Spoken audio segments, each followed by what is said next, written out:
Merci de choisir Mikuba Télévision pour vous informer. Bienvenue, mesdames, messieurs, à ce grand direct. Le lieutenant général Christian Chiwewe est arrivé pour la toute première fois à Goma, en Nord Kivu.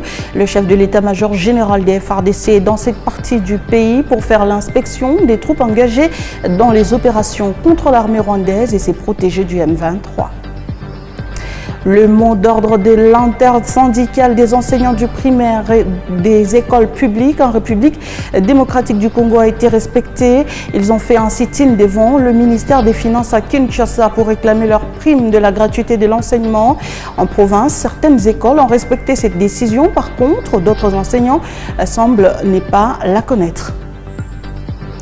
Enfin, les habitants du village Pierre Mouteba peuvent dire désormais au revoir à la difficulté de manque d'eau potable. La compagnie minière de Moussonoy leur a doté d'un puits d'eau potable, une réalisation qui entre dans le cahier des charges de cette entreprise minière envers les populations environnantes.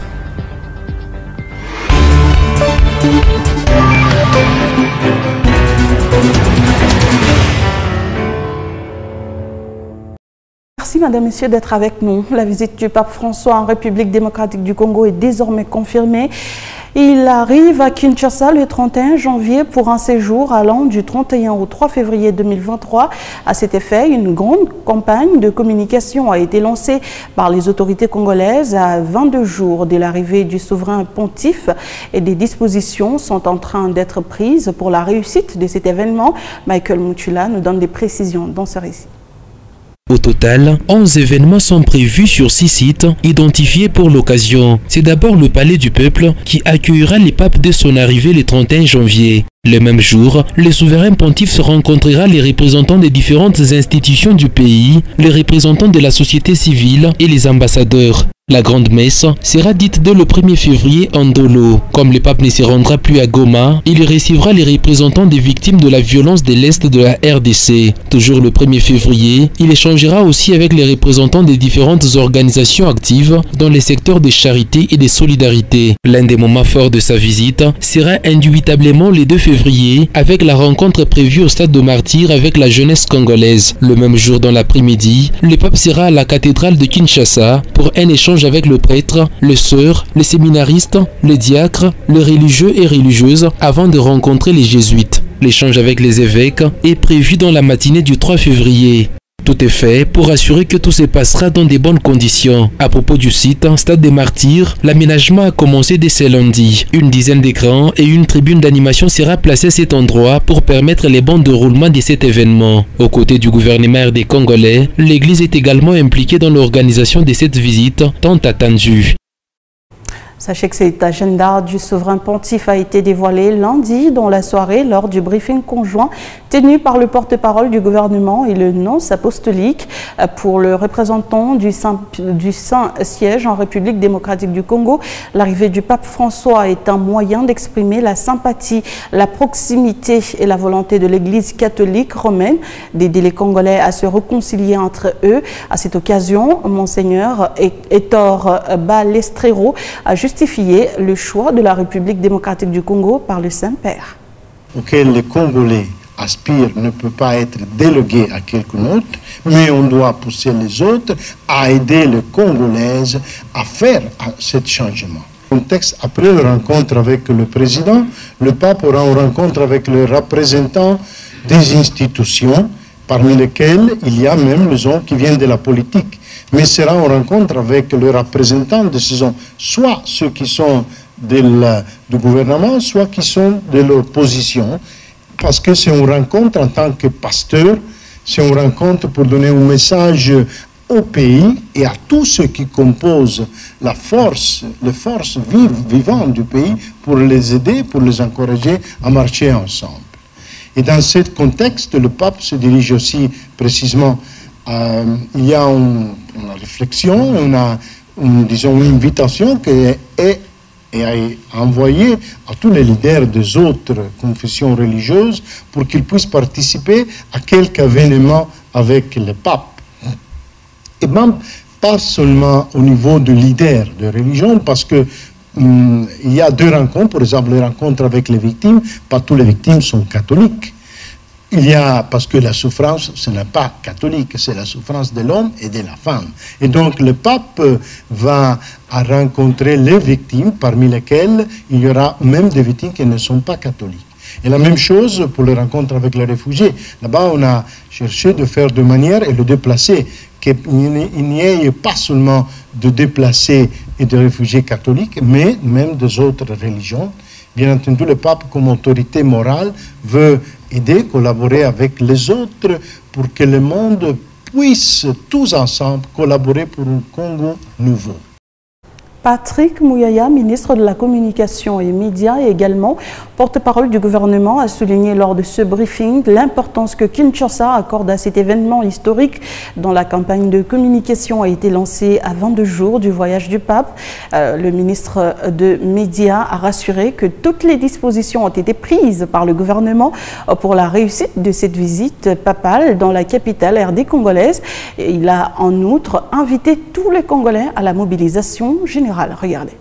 Nous avons nos divergences politiques à l'orée d'une année électorale, mais je pense que globalement, pour ce qui concerne la défense de la patrie, on a entendu très peu de voix dissonantes. C'est quelque chose qu'il faut relever et c'est dans les mêmes esprits qu'il faut que le pape soit accueilli, parce que vous savez, même dans des familles, il y a toujours entre deux frères des sujets pour lesquels vous ne nous entendez pas, mais lorsque vous recevez un hôte de marque, la dernière fois c'était il y a 37 ans, on ne sait pas prédire de la prochaine fois, mais je pense qu'il y a beaucoup de symbolique à rattacher autour de cette visite du pape.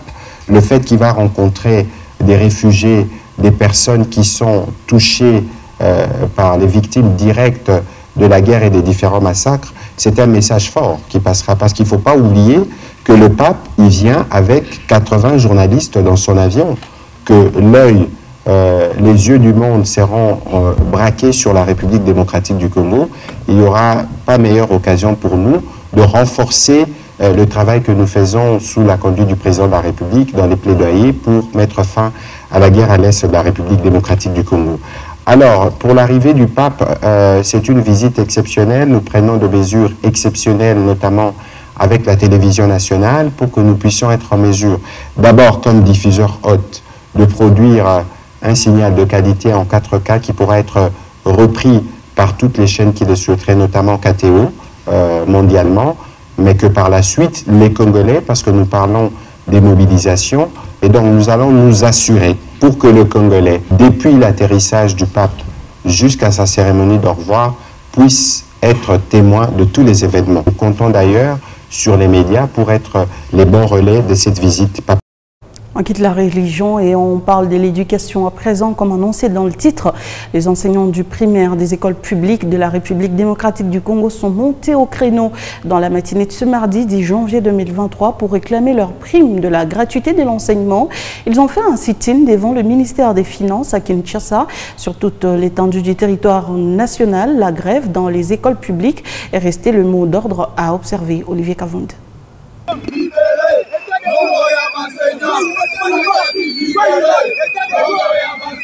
Ils étaient tous mobilisés comme un seul homme, avec comme objectif lancer leur SOS aux autorités nationales. Les enseignants du primaire, deux écoles publiques, ont manifesté devant le ministère des Finances dans la matinée de ce mardi 10 janvier 2023. Tombe en annulation, c'est comme ça que nous sommes venus auprès du ministre des Finances qui a tous les dossiers.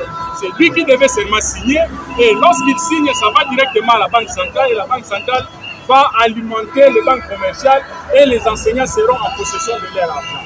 Nous avons constaté que les ministres des Finances ne signent pas tous ces DTO qu'il a ici. Et voilà pourquoi nous sommes venus pousser les ministres des Finances à signer ces DTO. Les enseignants du primaire, deux écoles publiques, exigent leur prime qui date du mois d'août 2022. La prime de gratuité, mois d'août, et l'encadrement des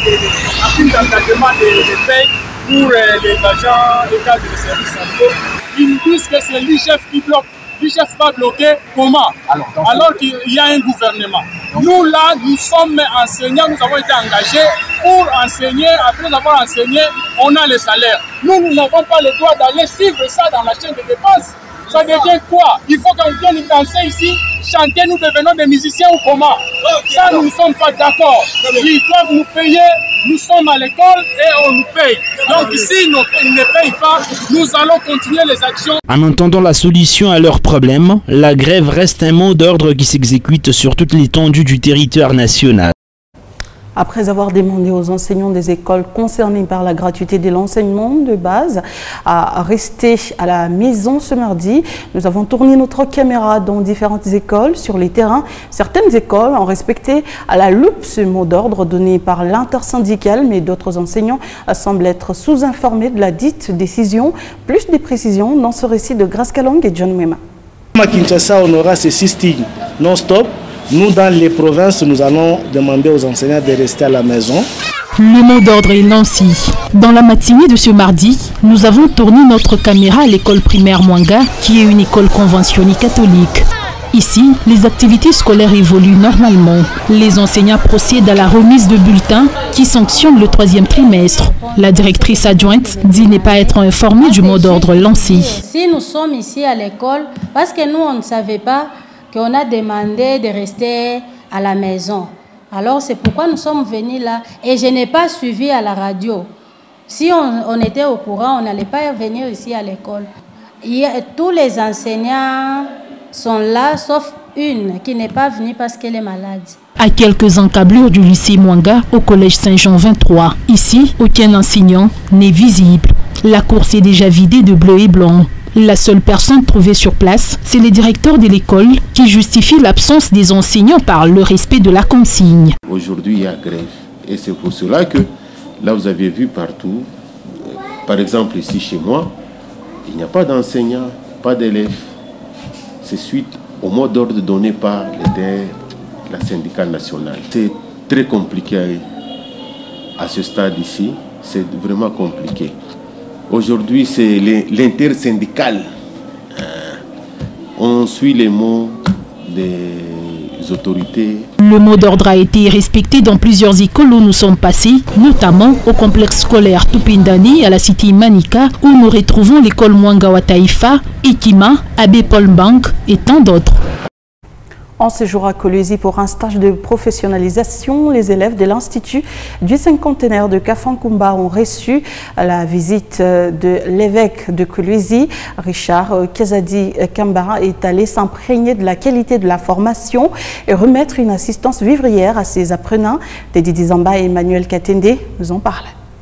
Venus de Kafankumba pour un stage professionnel à Kolwezi, les élèves de l'école technique du cinquantenaire ont reçu ce mardi 10 janvier une assistance vivrière de l'évêque de Kolwezi, Richard Kazadi, venu les soutenir pour leur stage. Le prélat catholique s'est rendu au lieu de stage de ses apprenants pour se rendre compte de la qualité de l'enseignement qu'ils reçoivent de leur encadreur. Sur place, les élèves techniciens ont adressé un mot à l'évêque de Kolwezi. Excellence, Monseigneur l'évêque, au nom de tous les élèves ici présents, des professeurs et nos parents, veuillez faire un plaidoyer auprès des mamans gouverneurs pour l'équipement de l'atelier moderne de menuiserie. À son tour, Richard Kazadi leur a promis de mener un plaidoyer pour l'équipement de leur atelier construit par le gouvernement provincial. Bien sûr, comme venez de le dire, il faut l'équiper. Il faut l'équiper. Bon, comme vous venez de me donner un devoir, je vais le faire. Je vais faire un plaidoyer pour vous, afin que les générations qui vont venir après vous n'aient pas à faire des distances, à abandonner Kafankumba pour venir ici.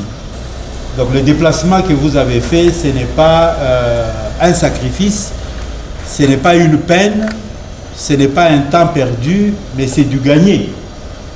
Vous êtes venu ici voir un peu comment est-ce que on peut utiliser les machines industrielles pour arriver à produire le meuble que vous avez ou que vous aurez à produire. L'évêque de Kolwezi a ensuite reçu quelques explications sur le travail que ses élèves de l'école du cinquantenaire reçoivent. Il a également admiré quelques réalisations de cet atelier.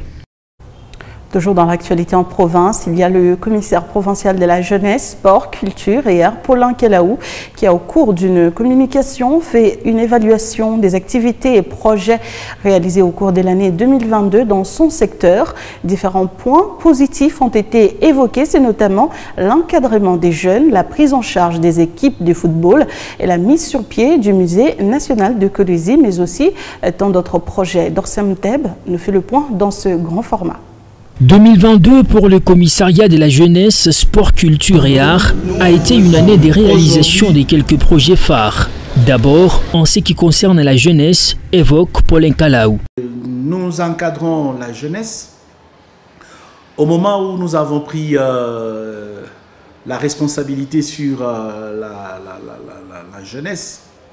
Nous les avons réunis. Justement, c'était une prise de contact avec d'abord le chef des divisions de la jeunesse. Nous avons réuni les responsables des structures de jeunes via, n'est-ce pas, les présidents provinciaux du conseil de la jeunesse.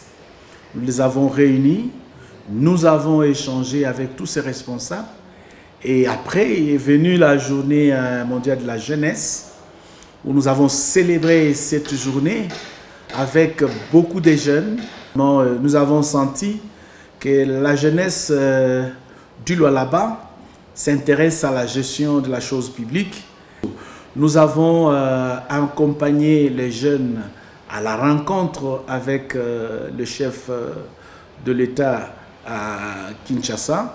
Le chef de l'État a communiqué, n'est-ce pas, à toutes les délégations sa volonté de travailler avec les jeunes. Je n'oublierai pas une autre activité si importante, c'est que au niveau, je ne sais pas si je peux appeler, du village Moussokantanda, avec l'autorité provinciale, nous sommes allés sensibiliser la jeunesse, surtout les jeunes filles, à s'adonner, n'est-ce pas, à l'école, à rentrer à l'école. Et à cet effet, avec l'autorité provinciale, nous avons réussi, n'est-ce pas, à donner les objets classiques pour encourager les jeunes et surtout les jeunes filles à rentrer à l'école. Pas impasse à la jeunesse, dans la prise de décision reste le combat, surtout en cette année électorale. Nous commençons d'ici les 24 avec l'enrôlement. Je demande à la population du Lualaba qui me suit au travers de votre écran de pouvoir aller s'enrôler massivement. Les élections viendront cette année et une occasion encore de demander à la population de savoir voter utile. La jeunesse, je n'oublierai pas, nous avons dit pas un pas sans la jeunesse. Ne restez pas en arrière dans tout ce qui se passe. Soyez acteurs et ensemble évoluons. Ayant dans ses attributions la culture et les arts, Paulin Kelaou a au cours de l'année 2022 matérialisé le projet du musée national de Kolwezi, une première en province. Nous avons ouvert au nom de son excellence Madame le gouverneur notre musée de Kolwezi et nous avons inauguré cela. Aujourd'hui notre musée est opérationnel. Au Lualaba, nous avons du talent. Chez les jeunes garçons, chez les jeunes filles, en tout cas, vous avez vu le long de l'année, les jeunes écrivains, ils ont écrit plusieurs livres et j'ai eu l'honneur d'aller vernir, n'est-ce pas, plusieurs livres le long de cette année, ce qui est une très bonne chose pour nous. Dans ce secteur, Paulin Kelaou projette des grands projets. Vous savez, notre musée, là où il est, c'est un endroit qui n'est pas tellement approprié. Il y a un grand projet de construire le musée dans les normes et standards internationaux. Le sport n'était pas en reste. Au cours de l'année passée, les équipes dans différentes disciplines étaient prises en charge grâce à l'accompagnement du gouvernement provincial. Nous avons réussi à accompagner toutes les disciplines aux championnats nationaux. Ils sont partis là où les championnats étaient organisés. Il y en a qui sont rentrés, bien entendu, avec 2 médailles. Et il y en a aussi qui sont rentrés avec 2 échecs. La province a réussi à organiser le championnat national, n'est-ce pas, de volleyball. Ici, nous avons organisé ces championnats avec le moyen local, c'est-à-dire le moyen de la province. Nous n'avons pas oublié aussi notre championnat au niveau national, c'est avec les handicapés. Au niveau des handisports, nous avons reçu les sportifs handicapés venant de plusieurs provinces du pays, ici en province, et cela a été organisé avec le moyen aussi de la province. Toutes ces réalisations se sont faites grâce à l'appui du gouvernement provincial et au travail abattu par le cabinet du commissariat de la jeunesse, sport, culture et art, a conclu Paulin Calaou. On va poursuivre ce journal en parlant d'autre chose. Un autre cas de vol des câbles a été signalé par la Société nationale d'électricité Lolaba sur son répartiteur ouest situé à Iseka. Plusieurs mètres de ces conducteurs électriques en cuivre ont été emportés par des inciviques, ce malgré la présence des hommes en uniforme sur les lieux, pénalisant ainsi plus de la moitié de la ville de Kolwezi et ses environs. Le directeur chargé de la distribution a saisi cette occasion pour décourager des pratiques qui mettent en difficulté la desserte du courant, entre autres le raccordement frauduleux. Linda Kalenga Mgangou et John Mwema ont recueilli ces propos en Pelessure. Depuis hier la nuit à 23h09, effectivement il y a eu un déclenchement au niveau du répartiteur ouest, là où ils ont constaté qu'il y a les disjoncteurs, entre autres la ligne Kolwezi, la ligne Zilo, qui avaient déclenché. Puis il y a eu encore tentative de la reprise sur la ligne Kolwezi. Cela n'a pas donné des résultats escomptés. Il y avait une phase à la terre, mais l'inspection de ce matin démontre réellement qu'il y a eu vol des conducteurs de cuivre, donc 500 mètres partie. Donc la partie cuivre, on a emporté 500 mètres. Et la partie d'aluminium, on a coupé seulement les conducteurs à lui, pas emporté. Bon, un acte de sabotage. Et la énième fois, nous continuons toujours vraiment à déplorer vraiment de tels cas. Aujourd'hui, ici, le réseau SNEL est vraiment instable. C'est parce que beaucoup de cas de vol font de sorte que même les centrales C15 ne sont pas reliées et le réseau devient très fragile. Moins de perturbations, en tout cas, nous connaissons de temps en temps le déclenchement. Mais néanmoins, nous sommes en train de travailler. Il y a nos équipes qui sont à pied d'œuvre, de façon que dès qu'on aura terminé, nous pouvons reprendre la situation. Pour créer la stabilité, nous sommes en train d'abord de remplacer, de façon à remettre toutes nos lignes en service. Un autre aspect que nous devons aussi décourager, c'est les cas de raccordement frauduleux. Nous l'avons dit dans le titre, la compagnie minière de Moussonoy a doté les habitants du village Pierre Mouteba d'un puits d'eau potable, une réalisation qui entre dans le cahier des charges de cette entreprise minière envers les populations environnantes. Teddy Zamba. Dans l'exécution de son cahier des charges envers les populations, la compagnie minière de Moussonoy a construit un puits d'eau pour les habitants du village Pierre Mouteba. La remise officielle au chef de ce village a été faite en présence des responsables de Comus SAS. Désormais, les villageois de Pierre Mouteba consommeront une eau potable grâce à la compagnie minière de Moussonoy. Un geste salvateur, salué par le chef Pierre Mouteba.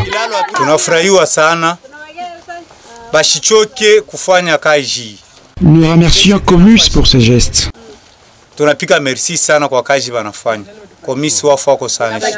La compagnie minière de Moussonoy ne s'arrêtera pas là. Il y a encore plusieurs autres projets dans le cahier des charges. Nous l'avons également annoncé dans le titre, première arrivée du chef d'état-major général des FARDC au Nord Kivu, le lieutenant-général Christian Chiwewe, dit venir dans cette partie du pays pour faire l'inspection des troupes engagées dans les opérations contre l'armée rwandaise et ses protégés du M23. Les détails dans cette correspondance de Patrick Sialoa. Mardi 10 janvier 2023, le chef d'état-major général des FARDC arrive à Goma. Musique, chef d'état-major général. Le lieutenant général Christian Chiwewe indique être dans une visite d'inspection des troupes dans cette zone opérationnelle où les forces gouvernementales s'affrontent à l'armée rwandaise et se protéger du M23 en territoire de Rutshuru et Nyiragongo. Je suis en visite, n'est-ce pas, de mes unités, donc je dois contrôler mes unités. Nous sommes pendant les opérations, je suis là pour ça.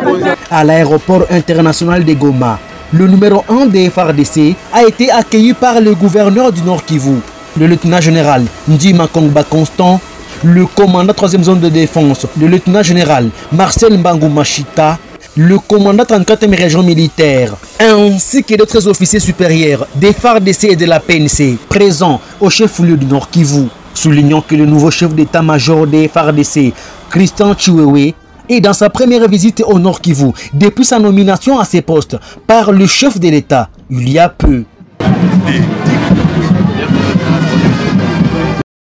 Toujours dans la partie est du pays, au total 19 morts ont été enregistrés lors des attaques successives des miliciens de la Codeco dans plusieurs localités de Djougou en Ituri. Le dimanche dernier, la société civile locale parle des 16 civils tués par la Codeco. L'armée, de son côté, déclare contrôler la situation et parle de 2 miliciens tués et un militaire qui a aussi perdu la vie. Marcus Jean-Loïc nous en parle. Il a fallu l'intervention de l'armée pour calmer la situation, déclare le porte-parole. Tout est parti de l'assassinat controversé d'un enseignant Lendou. À représailles, les Codeco ont successivement attaqué 5 localités EMA dans les territoires de Djougouani-Touri toute la journée de dimanche. Il s'agit notamment des localités de Bloukwa, Drodro, Largou, où le vaillant militaire de force aux armes. La société civile locale dresse un bilan de 16 civils tués avec plusieurs autres dégâts matériels.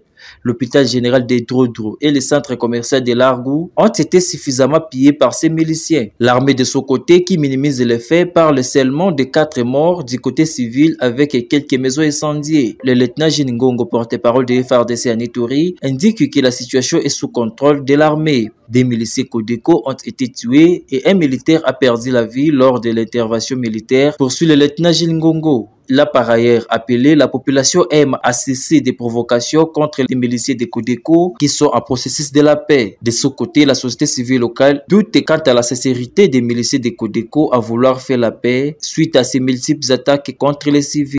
Et le commandant du secteur opérationnel Ouélé a tenu ce lundi 9 janvier la première parade avec les éléments des forces armées nouvellement déployés dans cette partie du pays. Il était question pour le général Kalonda Fambakaf de donner à ses troupes la ligne de conduite à suivre.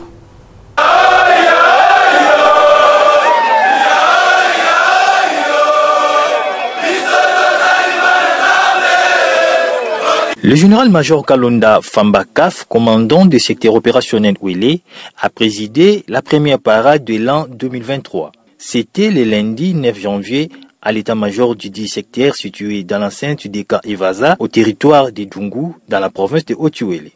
Dans sa causerie morale, le commandant du secteur opérationnel Ouélé a expliqué les buts de l'organisation du repas des corps organisé le dimanche 25 décembre de l'année passée à l'interagence du Dungu Centre avec les femmes des militaires de sa juridiction. Dans la foulée, le général Kalonda a exhorté les militaires nouvellement affectés dans son unité à une stricte observation de la discipline militaire et de mettre en pratique les instructions reçues au centre. Le commandant suprême a sepelaki po a offrir na basi na biso na batu oyo bazali engagé dans les différents fronts a offrir bango repas du corps alia na bango esika moko esika oyo babengisaki meme basi ya baninga na biso oyo bautaki kotika biso oyo bakufaki na kati ya musala na point oyo euti kolanda la mingi na baninga na biso oyo bauti koya na point oyo to koinsiste yango makasi ezali discipline pona nini po musala ya soda ezali kotambola na discipline po soki discipline ezali te wana ezali susu musala ya soda te. Une centaine de militaires sortis récemment du centre d'instruction Lukusade Kisangani ont été affectés au secteur opérationnel Ouélé afin de renforcer la sécurité dans cette partie de la République.